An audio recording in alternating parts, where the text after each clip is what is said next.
Hello students, आज हम start कर रहे हैं अपनी एमसीक्यू सीरीज़ का थर्ड पार्ट। जैसे कि दो पार्ट्स आपने देख लिए होंगे और काफ़ी ज़्यादा एप्रिसिएशन आपका मिला है, तो थैंक यू सो मच। आपको ये कंटेंट पसंद आ रहा है।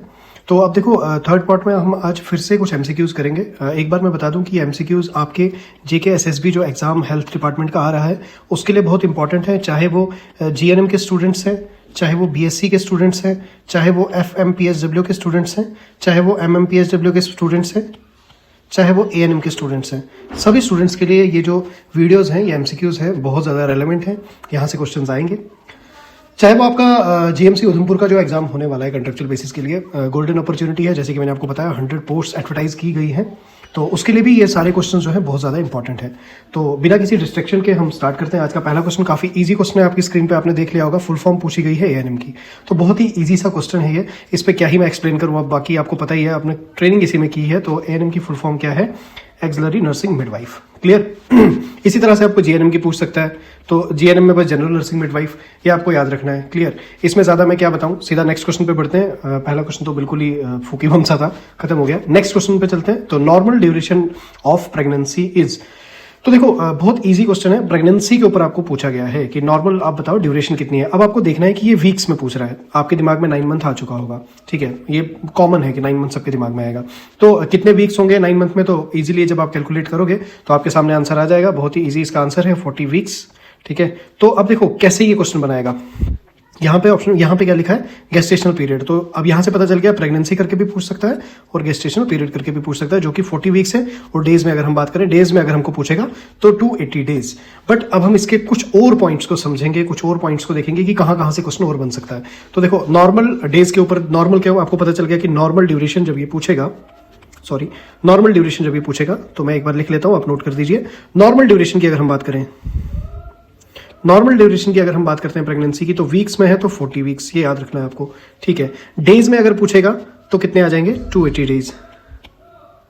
बट अगर आपको मंथ्स में पूछ रहा है ये, तो मंथ्स में आपने क्या लगाना है? 9 मंथ प्लस 7 डेज, ठीक है। बिल्कुल 9 मंथ्स नहीं होते, 7 डेज होते हैं, ठीक है। अब ये क्या प्रेगनेंसी पूछेगा? तो नहीं, देखो प्रेगनेंसी के अलावा और क्या क्या पूछेगा। तो नॉर्मल ड्यूरेशन ऑफ प्रेगनेंसी पूछ सकता है, या और क्या पूछेगा, या दूसरा और क्या बोलते हैं, गेस्टेशनल एज, ठीक है। और क्या पूछ सकता है गेस्टेशनल एज के अलावा? मेंस्ट्रुअल एज भी आता है कभी कभी। और आपको पता है ये जो हम कैलकुलेट करते हैं, तो कब से कैलकुलेट करेंगे? फर्स्ट डे को। जैसे अब यहाँ पे 280 डेज है ना, तो फर्स्ट डे कौन सा मानेंगे हम प्रेगनेंसी का? तो उसके लिए आपको एक पॉइंट याद रखना पड़ेगा। उसको हम क्या बोलते हैं? जब फर्स्ट डे हमको देखना होता है तो वो होता है from first day of last menstrual period. Clear? First day of last menstrual period up to 40 weeks, या यहीं पे हम और लिख सकते हैं 280 days. Clear?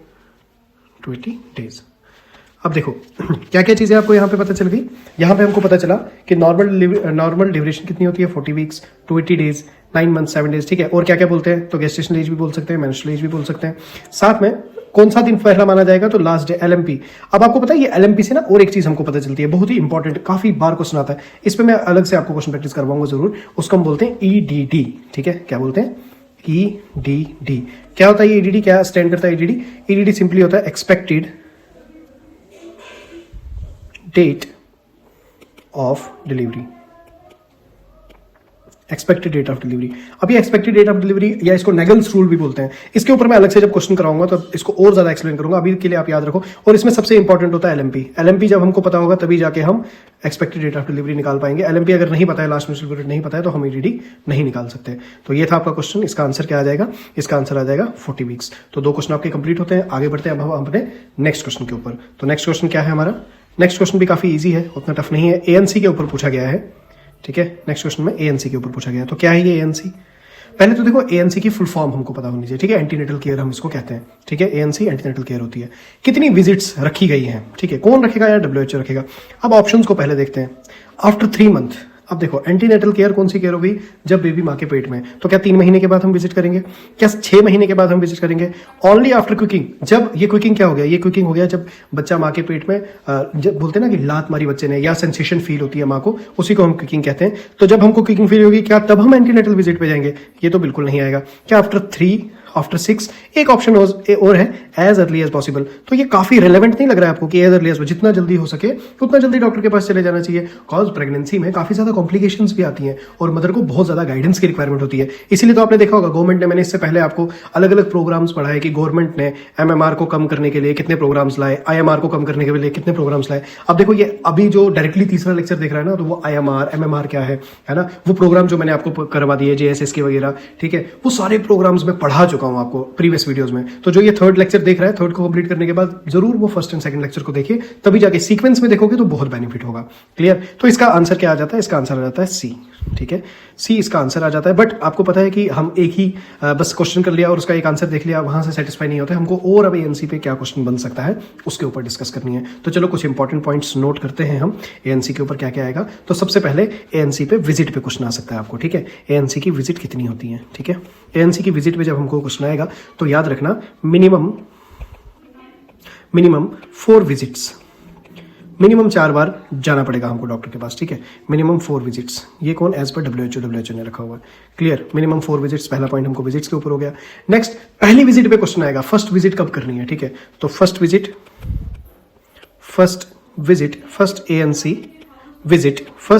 ANC visit with in, इसको विद शॉर्ट फॉर्म में विद बोलते हैं, with in 12 weeks of pregnancy. 12 weeks मतलब एक महीने के अंदर अंदर, याद रखना 12 वीक्स हो गए।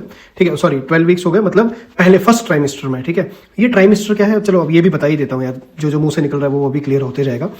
याद रखना मैंने आपको कहा कि प्रेगनेंसी कितने वीक्स की है, 40 वीक्स की टोटल है। ठीक है, अब टोटल कितने महीने? 9 महीने, 9 month.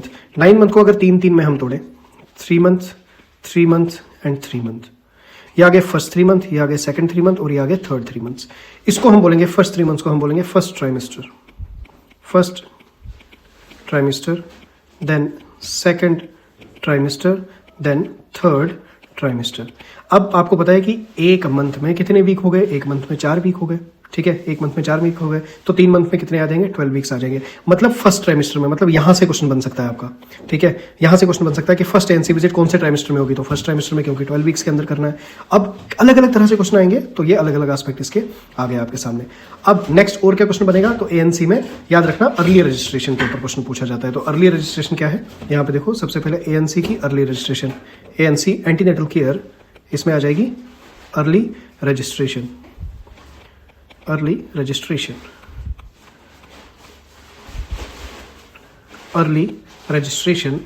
Plus TT plus IFA, ठीक है, प्लस रेगुलर चेकअप। तो कितनी सारी चीजें आ गई देखो।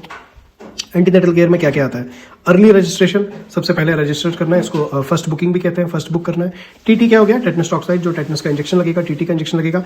IFA क्या हो गया? आयरन एंड फॉलिक एसिड की टैबलेट्स मदर को दी जाएंगी और रेगुलर चेकअप होगा। ये एंटीनेटल केयर पीरियड में देखा जाता है। अब मैंने आपको IFA के ऊपर iron and folic acid tablet कितनी डोजेज होती है, कब दी जाती है, किस प्रोग्राम के अंडर दी जाती है, वो सारी चीजें हम प्रीवियस वीडियोज में पिछले फर्स्ट एंड सेकंड लेक्चर में अच्छे से कंप्लीट कर चुके हैं। तो TT के ऊपर और क्या, TT को हमने छेड़ लिया, तो चलो TT को थोड़ा निपटा देते हैं।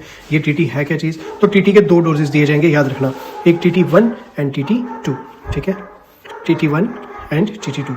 TT1 कब दिया जाता है? तो TT1 याद रखना, ये दिया जाता है अर्ली प्रेगनेंसी, मतलब इनिशियल डेज में प्रेगनेंसी के दे दिया जाएगा। मतलब वही सीधी बात है, जब आपकी एंटीनेटल विजिट होगी तब आपको TT का फर्स्ट डोज लग जाएगा। सेकंड डोज याद रखना आपने, सेकंड डोज हमेशा लगेगा after 4 weeks of TT1, after 4 week of TT1, मतलब एक महीने के बाद, आफ्टर 1 मंथ ऑफ TT1। एक महीना जब हो गया होगा TT1 को, तो सेकंड मंथ में आपको TT2 का डोज दे दिया जाएगा। ठीक है, ये बात हो गई TT की। अब हम बात करेंगे नेक्स्ट IFA के ऊपर, फिर बता ही देता हूं मैं आपको यहाँ पे ये IFA है क्या। तो IFA सिंपल ये क्या है, आयरन एंड फॉलिक एसिड की टैबलेट्स हैं। ठीक है, जो स्टार्ट होती है कब? सेकंड ट्राइमेस्टर में, याद रखना IFA। ठीक है, क्या है ये? Iron and folic acid. ठीक है, आयरन एंड फॉलिक एसिड कब स्टार्ट किया जाएगा, इसकी टैबलेट दी जाएगी। याद रखना IFA कौन देगा? गिवन बाय, यहां से क्वेश्चन बनता है, गिवन बाय ANM। यहां से बहुत बार क्वेश्चन आ चुका है कि कौन देता है? ANM देता है। ठीक है, अब iron and folic acid tablet को स्टार्ट कब किया जाएगा? तो स्टार्ट पे क्वेश्चन आएगा, कब स्टार्ट करेंगे? तो ये स्टार्ट होती है आपकी फ्रॉम सेकंड ट्राइमेस्टर।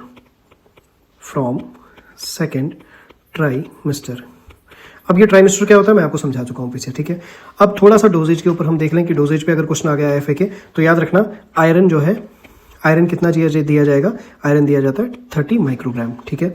और साथ में फॉलिक एसिड कितना दिया जाएगा, फॉलिक एसिड को शॉर्ट में लिख रहा हूँ मैं FA, फॉलिक एसिड दिया जाता है 100 माइक्रोग्राम, ठीक है, 100 माइक्रोग्राम। ये कब दिया जाएंगे, दोनों डेली, ठीक है, हर दिन मदर को ये सप्लीमेंटेशन दी जाएगी।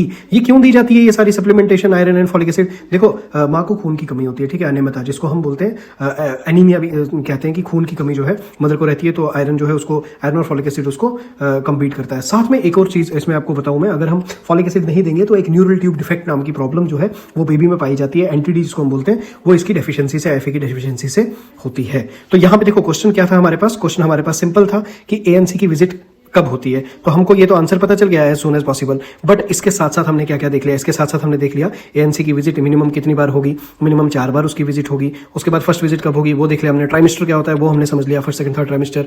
उसके बाद TT के डोजेस कब लगेंगे, IFA क्या है, तो ये सारे एस्पेक्ट, जैसे कि मैंने आपको बताया कि यहाँ पे एक MCQ सिर्फ सॉल्व नहीं करवाया जा रहा, MCQ के साथ साथ उसके आसपास के जितने भी एस्पेक्ट्स हैं वो सारे कवर, जितने जितने मेरे दिमाग में आ रहे हैं वो सारे मैं आपको साथ साथ कवर करवाते जा रहा हूँ। मैं आपको एक चीज बता दूं कि पहली 2 वीडियोस का काफी अच्छा रेस्पॉन्स आया है, तो आपका जो कमेंट रहेगा वो बहुत ज्यादा इंपॉर्टेंट रहता है हमारी टीम के लिए। जो आपके प्रीशियस कमेंट्स हमारे पास आते हैं तभी जाके हमारा एंथुसियाज्म बूस्ट होता है और हमें next video, next content, next जो है क्वालिटी कंटेंट बनाने में मोटिवेशन मिलता है। क्योंकि यहाँ पे टाइम वेस्ट करने का कुछ नहीं है, तो आपको जो भी कंटेंट मिल रहा है वो बिल्कुल रेलेवेंट और अप टू डेट कंटेंट हम बना रहे हैं, जो भी WHO की गाइडलाइंस को देख के, इवन आपके जम्मू कश्मीर की जो हेल्थ की गाइडलाइंस है उनको देख के हम सारा डाटा आपको प्रोवाइड करवा रहे हैं। तो चलो अब बढ़ते हैं अपने नेक्स्ट क्वेश्चन की ओर। नेक्स्ट क्वेश्चन वापस से आ गया IFA के ऊपर, अभी तो मैंने आपको बता दिया, तो चलो जरा समझते हैं कि क्वेश्चन क्या कह रहा है हमको। Iron and folic acid tablet in pregnancy are given to prevent, किसको प्रिवेंट करने के लिए, मैंने आंसर बता दिया है आपको, मुझे अब इसमें एक्सप्लेन क्या करूं, पीछे क्वेश्चन यही वाला सेम क्वेश्चन हम कर चुके हैं, क्वेश्चन तो नहीं किया था बट उसका मैंने देखो पॉइंट्स आपको बता दिए, बन गया उससे क्वेश्चन। तो सिंपल आपको पता है कि हम यहाँ पे एनीमिया को प्रिवेंट करने के लिए, तो IFA prevent iron deficiency anaemia, ठीक है, आयरन की डेफिशिएंसी से जो एनीमिया होता है उसको प्रिवेंट करता है। तो ऑप्शन क्या आ जाएगा इसका, C आ जाएगा, करेक्ट आंसर इसका आ जाएगा, आयरन एंड फॉलिक एसिड में ये वाला आ जाएगा, ठीक है। अब मैंने पीछे इसको एक्सप्लेन कर दिया है, एनीमिया के ऊपर बता दिया, आयरन एंड फॉलिक एसिड के ऊपर बता दिया है, तो ये क्वेश्चन काफी ईजी था, सॉल्व हो चुका है, तो उम्मीद करता हूं आपको समझ आ गया है। तो अब नेक्स्ट क्वेश्चन की तरफ जाएं, लेकिन उससे पहले देखो अब ऑप्शंस को देखो जरा क्या क्या है। हाइपरटेंशन, ठीक है, डायबिटीज और इन्फेक्शन। एनीमिया तो हम समझ चुके हैं कि एनीमिया होता है, अब ये हाइपरटेंशन क्या होता है, डायबिटीज क्या होता है और इन्फेक्शन क्या, देखो अब यहीं पे हमको और ये कॉन्सेप्ट पढ़ने को मिल जाएंगे। तो चलो यार एक एक चीज को फिर से देख लेते हैं, आगे जल्दबाजी में क्यों बढ़े, पहले हाइपरटेंशन को डिकोड कर लेते हैं, ठीक है। तो चलो सबसे पहला है हमारे पास हाइपरटेंशन, ठीक है, हाइपरटेंशन।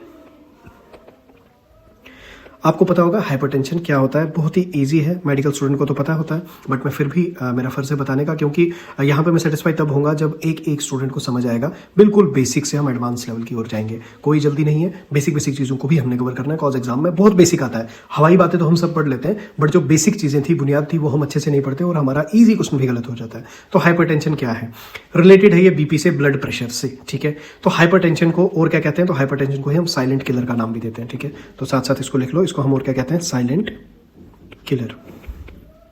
क्यों कहते हैं इसको हम साइलेंट किलर, तो इसलिए कहते हैं क्योंकि ये एसिम्प्टोमेटिक होता है, इसके सिम्टम्स आएंगे ही नहीं तब तक जब तक कॉम्प्लिकेशन नहीं आएगी, ठीक है। तो लिख लो एसिम्प्टोमेटिक, एसिम्प्टोमेटिक, ठीक है, एसिम्प्टोमेटिक अंटिल, कब तक, अंटिल कॉम्प्लिकेशन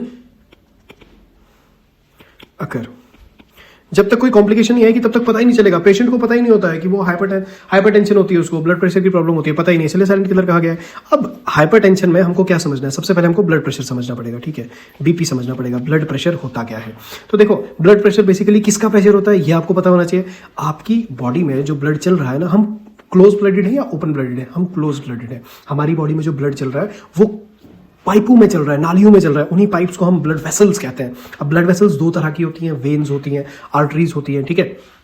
अब यहां पे आपको एक क्वेश्चन और बन सकता है कि ये ब्लड प्रेशर जब हम चेक करते हैं तो कौन सा ब्लड प्रेशर होता है, वेन्स का होता है या आर्टरी का। देखो वेन्स तो पेरिफेरी में आपको दिख रही है, जब आप ब्लड टेस्ट करवाने जाते हो, जो आपकी बाजू में से खून निकाला जाता है, ग्रीन कलर की जो नाली दिख रही है, उसे हम क्या बोलते हैं, उसे हम वेन बोलते हैं। वेन में प्रेशर नहीं होता, प्रेशर हमेशा आर्टरी में होता है, जो कि डीप सीटेड होती है, थोड़ी अंदर होती है, डायमीटर थोड़ा उसका कम होता है, जिसकी वजह से प्रेशर होता है। तो याद रखना ब्लड प्रेशर हमेशा किसका देखा जाता है, तो आर्टीरियल ब्लड प्रेशर, ठीक है। तो ये भी आ सकता है क्वेश्चन। अब देखो बहुत बेसिक है, आर्टीरियल, आर्टरीज का ब्लड प्रेशर देखा जाता है हमेशा, तो किसका देखा जाएगा, आर्टीरियल ब्लड प्रेशर देखा जाएगा। अब ये BP के क्या कंपोनेंट्स होते हैं, जब हम चेक करते हैं अब अगर मैं आपसे पूछूं क्वेश्चन कि बीपी को चेक करने की जो मशीन आती है बीपी अपरेटस, उसको हम क्या बोलते हैं? देखो उसको क्या बोलते हैं, बहुत इजी है। अब आप मुझे कमेंट में बताओ कि इसको क्या कहते हैं। देखो शर्म नहीं करनी है आपने, आपको कमेंट करना है यहाँ पे। ये नहीं कि बहुत बेसिक पूछ लिया सर ने, बेसिक ही गलत होते हैं बाद में लास्ट में। तो मुझे आपने बीपी अपरेटस के बारे में बताना है कि बीपी अपरेटस क्या होता है, उससे पता चलेगा आप कितने अटेंटिव हो क्लास में। अब हम समझेंगे कि नॉर्मल बीपी, जो क्वेश्चन बनेगा मेन नॉर्मल बीपी, यहाँ से क्वेश्चन बनता है नॉर्मल ब्लड प्रेशर कितना होता है। तो याद रखना नॉर्मल ब्लड प्रेशर होता है आपका 120/80। अब 120/80 सबको पता है, बट इसकी यूनिट पूछी जाएगी आपसे, तो यूनिट होती है इसकी mmHg। याद रखना यूनिट से क्वेश्चन आता है 120/80 mmHg। जो आपका ऊपर वाला होता है, ठीक है, जो आपका न्यूमरेटर वैल्यू होती है, ये वाली कौन सी वैल्यू होती है? तो ये होती है सिस्टोलिक ब्लड प्रेशर। इसको हम बोलेंगे अपर वाले को systolic blood pressure, systolic blood pressure. और जो नीचे वाली है इसको हम बोलते हैं डायसिस्टोलिक ब्लड प्रेशर। क्या बोलते हैं? डायसिस्टोलिक। अब ये सिस्टोलिक और डायसिस्टोलिक क्या है? देखो यार, अब एक ही चीज में कितनी सारी चीजें क्लियर हो रही हैं। अब सिस्टोलिक क्या है, डायस्टोलिक है। सिस्टोलिक बेसिकली जब हमारा हार्ट कॉन्ट्रैक्ट करता है उसका प्रेशर, और डायस्टोलिक जब हमारा हार्ट डायलेट करता है, ठीक है, हार्ट जब खुल रहा है उसमें हार्ट में जब ब्लड की फीलिंग हो रही है उसको हम बोलेंगे डायसिस्टोल। जब हार्ट ब्लड को बाहर की तरफ फेंक रहा है कॉन्ट्रैक्ट करके उसको हम बोलेंगे सिस्टोल। तो सिस्टोलिक एंड डायस्टोलिक वैल्यू आपको क्लियर हो गई होगी। नॉर्मल ब्लड प्रेशर मैंने आपको बता दिया। और क्या क्वेश्चन बनेगा? तो चलो यार और समझते हैं। हाइपर टेंशन था ना, ये तो नॉर्मल ब्लड प्रेशर आ गया। हाइपर टेंशन मतलब हाइपर मीन्स ज्यादा, ठीक है, एक हो गया हाइपर, एक हो गया हाइपो। हाइपोटेंशन, तो हाइपोटेंशन मींस ब्लड प्रेशर का कम होना, हाइपरटेंशन मींस ब्लड प्रेशर का ज्यादा होना, बढ़ा हुआ होना, ठीक है। अब और क्या क्वेश्चन बनेगा यहाँ से, और क्या क्या क्वेश्चन बन सकता है? तो देखो यार, और हाइपरटेंशन से क्या क्वेश्चन बनेगा? पहले तो मैंने आपको नॉर्मल बता दिया, तो नॉर्मल कितना है? नॉर्मल आ गया आपका 120/80 mmHg। और क्या आएगा? एलिवेटेड, बढ़ा हुआ, ठीक है। एलिवेटेड ब्लड प्रेशर कितना होता है? तो 120 से लेकर 129/80, ठीक है। ये 80 नहीं है, बेसिकली लेस देन 80 mmHg। अब स्टेज वन हाइपरटेंशन किसको कहते हैं? ठीक है, स्टेज 1 हाइपरटेंशन को शॉर्ट में HTN लिखते हैं, ठीक है। स्टेज 1 हाइपरटेंशन किसको कहते हैं? तो स्टेज 1 हाइपरटेंशन हो गई 130 से लेकर 139। ये सारा डाटा मैं WHO का आपको बता रहा हूँ, रिसेंट डाटा ये 80 से लेकर 89 तक mmHg। ये हो गया आपका स्टेज 1 हाइपरटेंशन। स्टेज 2 हाइपरटेंशन से क्वेश्चन आ सकता है कि स्टेज 2 हाइपरटेंशन कितनी होती है? तो स्टेज 2 हाइपरटेंशन जो आपकी आ गई वो कितनी होती है? मोर देन और equal to 140 upon more than और इक्वल टू 90 mmHg। सबसे इंपॉर्टेंट क्वेश्चन आपको पूछा जाएगा हाइपरटेंसिव क्राइसिस के ऊपर, ये क्वेश्चन आता है। अब हाइपरटेंसिव की क्राइसिस हो गई, ठीक है, हॉस्पिटलाइज होना ही होना पड़ेगा। हाइपरटेंसिव क्राइसिस, तो ये वैल्यू कितनी होती है? More then 180 upon more then 120। देखो कितना ज़्यादा ब्लड प्रेशर बढ़ गया, ठीक है। एक ब्लड प्रेशर था, हाइपरटेंशन था, उसमें क्या क्या चीज़ें हमने देख ली। हाइपरटेंशन में हमने क्या क्या देख लिया? इसको क्या बोलते हैं? बीपी आर्टेरियल ब्लड प्रेशर होता है, साइलेंट किलर होता है। क्यों? क्योंकि एसिम्प्टोमेटिक होता है। नॉर्मल ब्लड प्रेशर 120/80 होता है। mmHg आपको याद रखना है, ये पूछा जाएगा। Systolic blood pressure and diastolic blood pressure क्या होता है मैंने समझा दिया। एक जो मैंने आपको टेबल करवाया है, इस टेबल को ध्यान से देखना, यहाँ से क्वेश्चन बनने के पूरे चांसेस रहेंगे। नेक्स्ट चीज़ क्या थी? हाइपरटेंशन हमने कंप्लीट कर दिया है। अब नेक्स्ट है डायबिटीज़। अब डायबिटीज़ को देखेंगे। या डायबिटीज़ से तो सबको पता होगा, सबके घरों में आजकल डायबिटीज़ पेशेंट है ही हैं। मेरे खुद के घर में, खुद मेरे फादर को डायबिटीज़ है। तो देखो डायबिटीज तो अब ऐसा है कि कॉमन हो चुका है। इसको हम ना नॉर्मली क्या कहते हैं? शुगर की बीमारी। अब देखो शुगर की बीमारी, डायबिटीज है क्या? अब आप तो ये नहीं कहोगे कि शुगर की बीमारी या डायबिटीज, आप मेडिकल स्टूडेंट्स हो तो इसको एक्चुअल में अब हम इसको क्या कहेंगे? तो इसको हम कहते हैं डायबिटीज मेलाइटस, ठीक है। पूरा नाम इसका diabetes mellitus. Diabetes mellitus. Diabetes mellitus है क्या? डायबिटीज मेलाइटस बेसिकली एक क्रॉनिक मेटाबॉलिक डिसऑर्डर है। तो इसकी फुल फॉर्म या इसकी हम डेफिनेशन भी लिख लेते हैं साथ साथ ताकि क्लियर हो जाए। तो ये क्या होती है? बेसिकली डायबिटीज क्या है? ये क्रॉनिक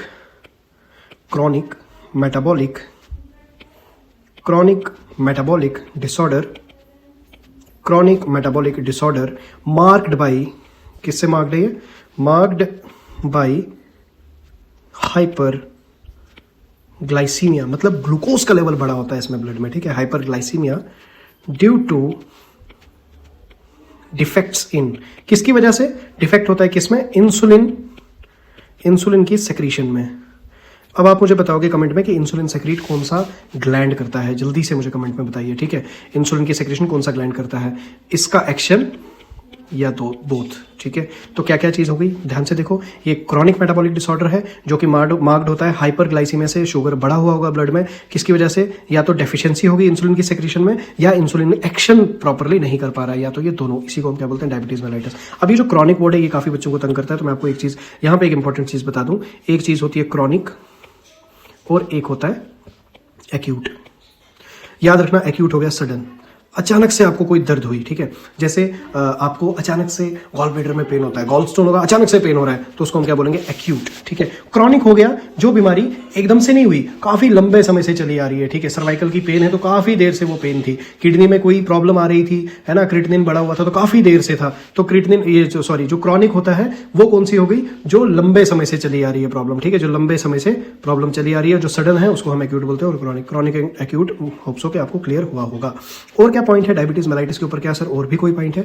बिल्कुल है, याद रखना डायबिटीज जो है वो दो तरह का होता है, ठीक है। डायबिटीज मेलाइटिस को मैं शॉर्ट में लिख रहा हूं, ये दो तरह का होता है, एक हो गया टाइप 1 और एक हो गया टाइप 2, ठीक है। टाइप 1 डायबिटीज मेलाइटिस क्या हुआ और टाइप 2 डायबिटीज मेलाइटिस क्या हुआ, तो समझते हैं। याद रखना, जो टाइप 1 डायबिटीज मेलाइटिस है ये क्या होता है, ये ऑटो इम्यून होता है, ठीक है, auto immune.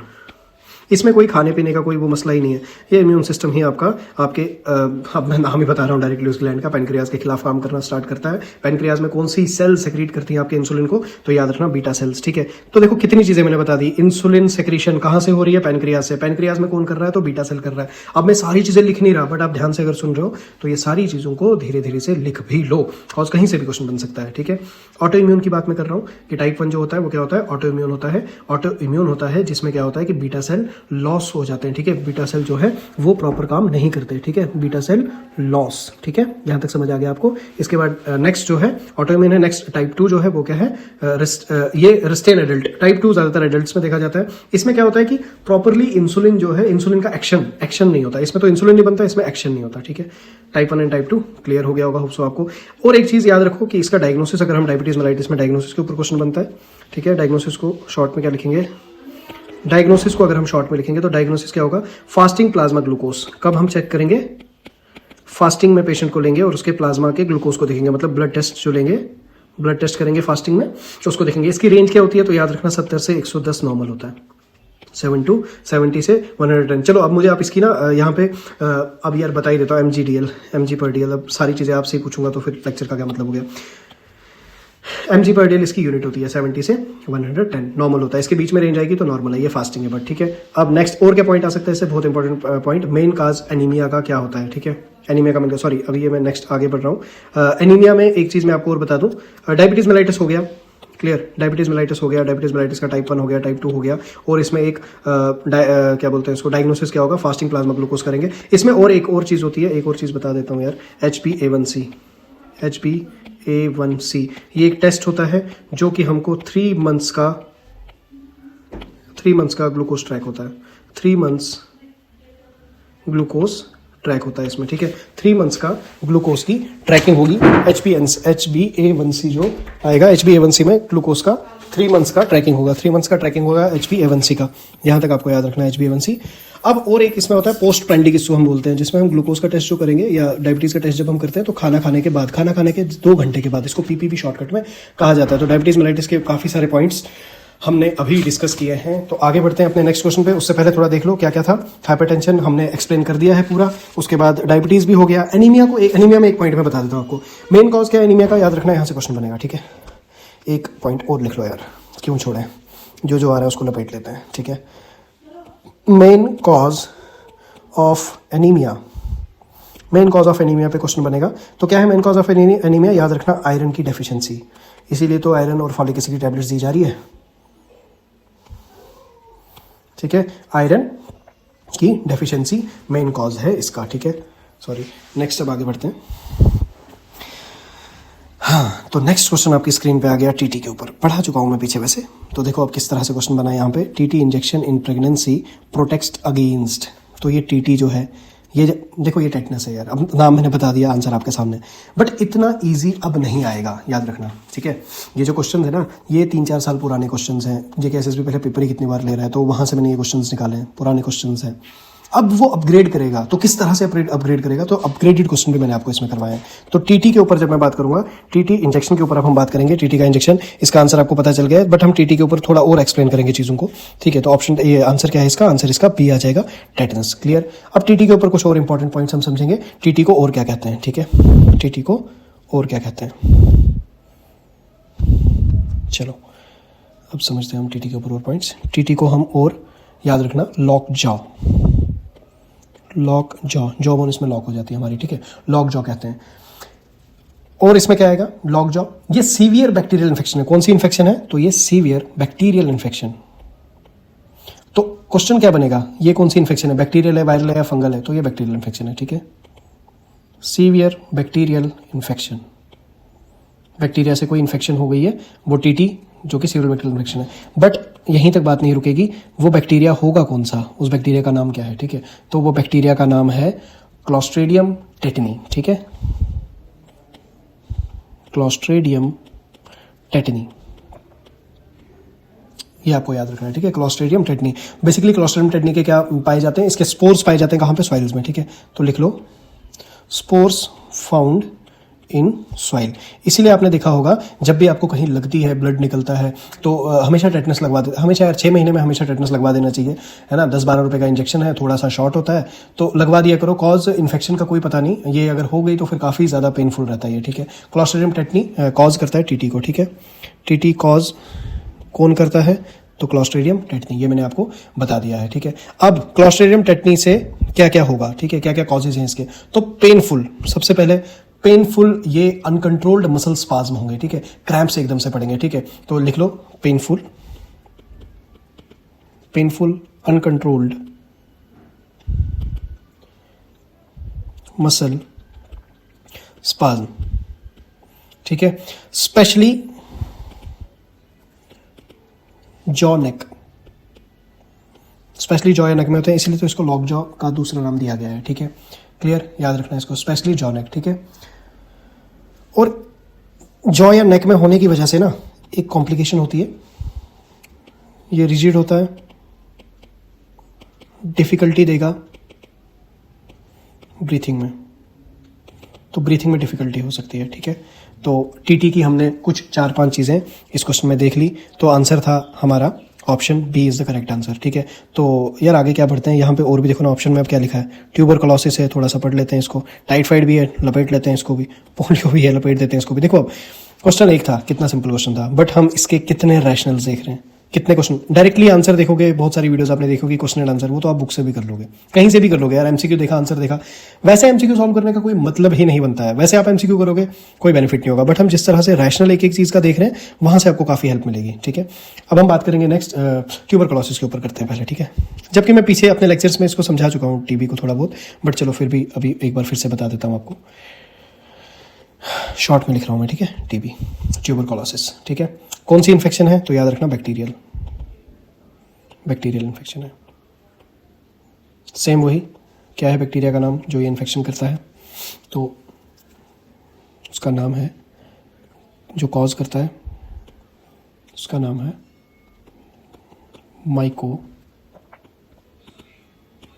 Mycobacterium tuberculosis. Mycobacterium tuberculosis वो बैक्टीरिया है जो कॉज करता है टीबी, ठीक है। अब स्प्रेड कैसे होता है, ठीक है, इसकी स्प्रेडिंग से क्वेश्चन आएगा। स्प्रेड कैसे होगा ये, थ्रू एयरबॉर्न ड्रॉपलेट, इसीलिए तो टीबी के पेशेंट को कहते हैं कि मास्क लगा के रखो, ठीक है, एयरबॉर्न ड्रॉपलेट्स, ठीक है, फ्रॉम कैसे, कफ से, फ्रॉम कॉफिंग या स्नीजिंग, जब वो छींकेगा, खांसेगा या छींकेगा तो ड्रॉपलेट बाहर आएंगे, ठीक है। तो ये था टीबी के ऊपर थोड़ी बहुत चीज़ें, ट्यूबरकुलोसिस कौन क्या करता है वो। अब एक और चीज़ है, हमको क्या दिया है टीबी के बाद, टाइफाइड को कर लेते हैं पहले एक्सप्लेन, ठीक है। चलो थोड़ा सा और जगह का जुगाड़ बनाते हैं, ये आ गई थोड़ी सी और जगह। अब हम देखेंगे टाइफाइड। इतना तो सबको पता है कि टाइफाइड क्या होता है, हाई ग्रेड फीवर होता है, ठीक है, इतना तो आपको सबको पता है। चलो लिख लेता हूँ मैं साथ में, फिर भी इसमें क्या होता है टाइफाइड में, तो फीवर होता है, ठीक है, फीवर होता है, वीकनेस होती है, हाई ग्रेड फीवर होता है, वीकनेस होती है, स्टमक एक होती है, पेट में दर्द होता है, ठीक है, स्टमक एक होती है, स्टमक पेन होती है, क्लियर। अब फिर से इसमें वही चीज़ हम देखेंगे कि बैक्टीरियल है या वायरल है, तो ये याद रखना टाइफाइड भी एक बैक्टीरियल इन्फेक्शन है, बैक्टीरियल इन्फेक्शन, क्लियर। बैक्टीरिया का नाम क्या है, तो बैक्टीरिया का नाम है साल्मोनेला, साल्मोनेला टाइफी, ठीक है, साल्मोनेला टाइफी जो कॉज करता है टाइफाइड को। स्प्रेड कहाँ से होगा, स्प्रेडिंग से क्वेश्चन आते रहते हैं। स्प्रेड थ्रू कंटामिनेटेड फूड, मतलब जो इन्फेक्टेड फूड होगा या इन्फेक्टेड पेशेंट ने उस फूड को हाथ लगाया होगा। कंटामिनेशन का सीधा मतलब हो गया जैसे मान के चलो कोई माइक्रो ऑर्गेनिज्म है, जो कुछ बीमारी है किसी ए पर्सन को, उसके माइक्रो ऑर्गेनिज्म उसने फूड पे हाथ लगाया तो वो माइक्रो ऑर्गेनिज्म उस फूड में चले गए और वो फूड कंटामिनेटेड हो गया, ठीक है। इसको याद रखना कंटामिनेशन को ऐसे, कंटामिनेटेड फूड और वाटर, ठीक है, यहां तक याद रखना, क्लियर। ये सारी चीज़ें टाइफाइड की थी, फीवर होता है, वीकनेस होती है, स्टमक पेन होता है, ठीक है, सीरियस बैक्टीरियल इन्फेक्शन है, ये कॉज होता है साल्मोनेला टाइफी की वजह से, स्प्रेड होता है ये कंटामिनेटेड फूड से या वाटर से। टाइफाइड क्लियर हुआ, और क्या था, हाँ और पोलियो था, चलो पोलियो को भी समझ लेते हैं यार, पोलियो को भी साथ साथ निपटा लेते हैं। तो नेक्स्ट है हमारे पास पोलियो। अब तो इरेडिकेट हो गया ना इंडिया से, इंडिया में अब नहीं है, इंडिया पोलियो फ्री हो चुका है, ठीक है। और इसको दूसरा नाम इसका आता है कभी कभी, वो भी लिख लेते हैं, पोलियो मिलाइटिस, ठीक है, पोलियोमिलाइटिस इसका दूसरा नाम है। देखो अभी तक हमने क्या क्या पढ़ा, टाइफाइड पढ़ा, टीबी पढ़ा, टीटी पढ़ा, ये तीनों बैक्टीरियल इन्फेक्शन थी, बट पोलियो जो है वो एक वायरल डिजीज है, याद रखना, वायरल डिजीज, ये क्या है, एक वायरल डिजीज है, ठीक है। ये करता क्या है, ये वायरस ना इन्वाइड करता है आपके नर्वस सिस्टम को, तो या नर्वस सिस्टम पे धावा बोलता है, ये नर्वस सिस्टम पे ये धावा बोलता है, नर्वस सिस्टम पे काम करता है, मतलब नर्वस सिस्टम को खराब करता है, नर्वस सिस्टम पे हमला बोलेगा ये, ठीक है, नर्वस सिस्टम को अफेक्ट करेगा, क्लियर। क्या कॉज करेगा, इरिवर्सिबल पैरालिसिस। इरिवर्सिबल का मतलब एक बार वो पैरालिसिस हो गया अब वो ठीक नहीं हो सकता, ठीक है, इरिवर्सिबल पैरालिसिस। देखो यहाँ पे जो मैं ये एरो बना के और इस तरह से लिखता हूँ ना, ये बेसिकली माइंड मैपिंग है। यहाँ से जिस तरह से मैं नोट्स बना रहा हूँ कोशिश करो इसी तरह से आप बनाओ, ये ना जल्दी जल्दी रिवाइज भी होते हैं और काफ़ी ज़्यादा इन्फॉर्मेशन थोड़े से नोट्स में आ जाती है, तो एमसीक्यूज इसी तरह से पढ़ने होते हैं, वो थ्योरी रटने वाली चीज़ें मत करो यहाँ पे, ठीक है।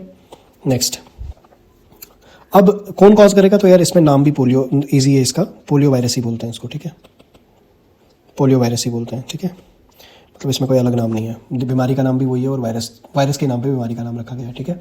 पोलियो वायरस ये मल्टीप्लाई करता है इंटेस्टाइन में, एक पॉइंट इसमें लिखेंगे, multiply in intestine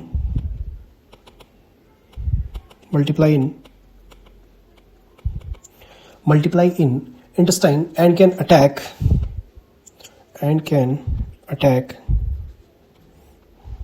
multiply in intestine and can attack the CNS। ये CNS क्या है, फुल फॉर्म लिख लेता हूँ, सेंट्रल नर्वस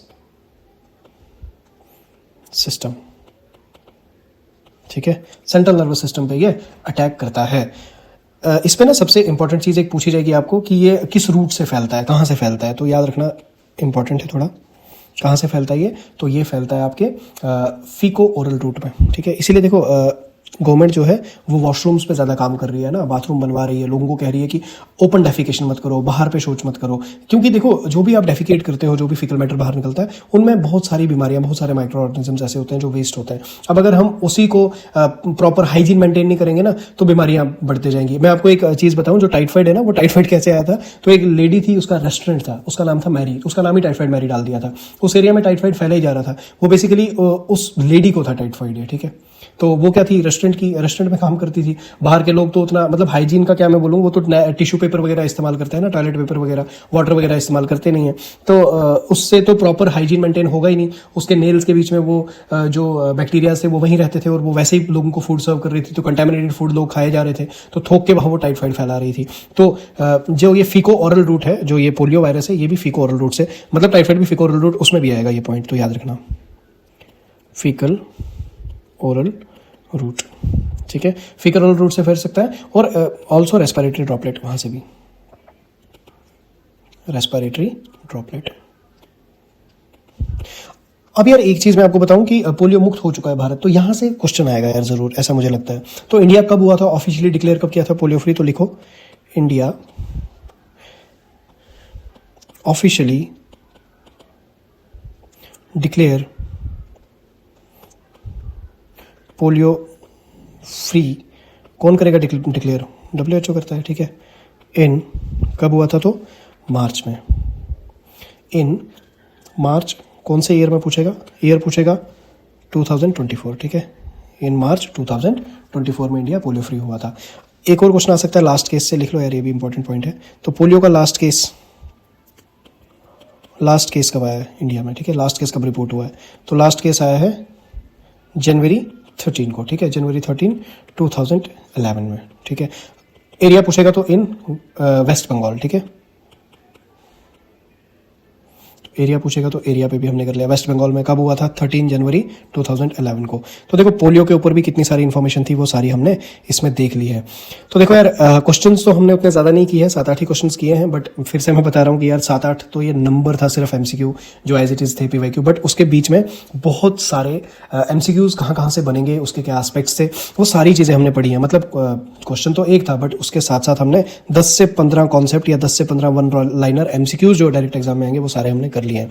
तो थैंक यू सो मच। कैसा लगा आपको ये वीडियो कमेंट सेक्शन में ज़रूर बताओ। और हमारे साथ जुड़ने के लिए आपको देखो और ज़्यादा हेल्प करने के लिए आपको क्या करना पड़ेगा कि हमारा व्हाट्सएप चैनल आपको ज्वाइन करना पड़ेगा। जब आप व्हाट्सएप चैनल ज्वाइन करोगे, यहाँ पे आपको PDF मिल जाएगी नोट्स की, जो मैं यहाँ पे स्लाइड्स करता हूँ ना लिखने का, अगर आपको टाइम नहीं मिलता है तो ये वो स्लाइड्स एज इट इज़ अब हम अपने व्हाट्सएप चैनल पर डालना स्टार्ट कर रहे हैं, जिसकी PDF आपको नोट्स की मिल जाएगी हमारे व्हाट्सएप चैनल पर।